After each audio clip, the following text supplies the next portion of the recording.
पड़े तो मुझे बताओ, मैं आपको दे देती हूँ भाग। पर ब्राह्मण देव तो ब्राह्मण देव थे, जो लाते थे वो दान पुण्य संकीर्तन में लगा देते थे। एक दिन शाम का समय, प्रदोष का दिन, प्रदोष का दिन, प्रदोष काल, शाम का समय, भगवान देव अधिदेव महादेव माँ जगतजननी पार्वती जी के साथ में भ्रमण करने। देखिए,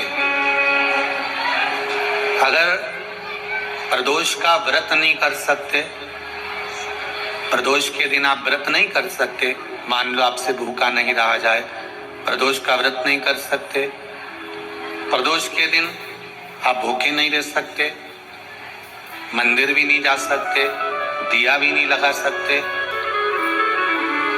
तो शिव महापुराण की कथा कहती है कि प्रदोष के दिन, प्रदोष काल में अपने ही दरवाजे के पास देवाधिदेव महादेव का स्मरण कर लक्ष्मी की वृद्धि के लिए, कार्य सिद्धि के लिए, संपदा को प्राप्त करने के लिए आप अपने ही दरवाजे के पास में एक दीप लगा सकते हो। कौन से दिन? प्रदोष के।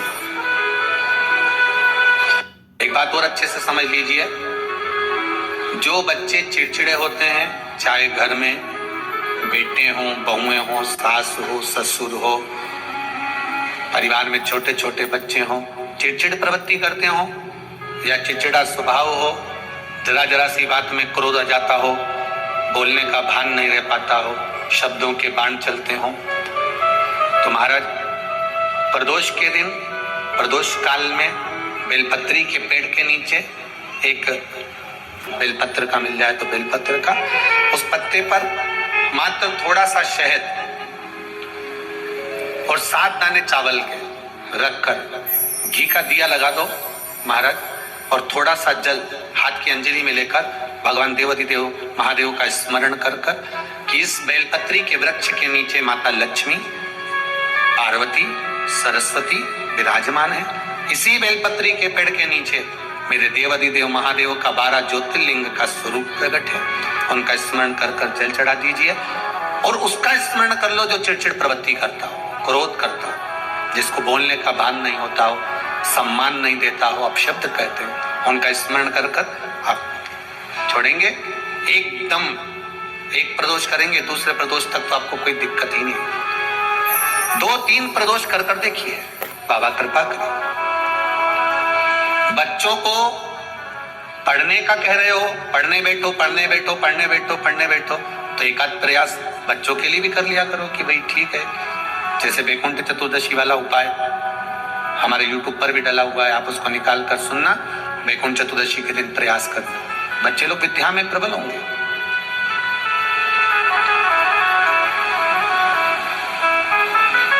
शिव उपासना का जो फल है वो 1000 गुना।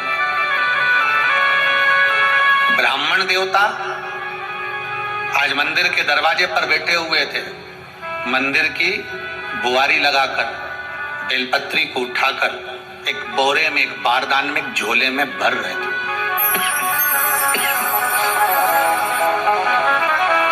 एक बारदान में, एक बोरे में, एक झोले में भर रहे हैं। पहले भी कथा में आज फिर कहते हैं, शिव मंदिर में जल बाद में चढ़ाना, शंकर के मंदिर में जाकर पंचामृत स्नान बाद में कराना, शंकर जी के मंदिर में जाकर पूजन बाद में करना, पहले थाली एक और रखकर शिव मंदिर में झाड़ू, पोछा या जो बेलपत्री, निर्माल्य जो भी रखा हो, उतरा हुआ सामान, उसको भरकर कहीं एक और जहां मंदिर वाले रखते हो वहां ले जाकर रख दो, झाड़ू पोछा एक बार जरूर। इस ब्राह्मण के चरित्र को सुनिए जो शिव महापुराण में वर्णन किया गया। कार्तिक महत्तम की कथा कर रही है। कार्तिक मास में पड़ने वाले प्रदोष के दिन महाराज वो ब्राह्मण बेलपत्री को उठा उठा कर बारदान में भर रहा था।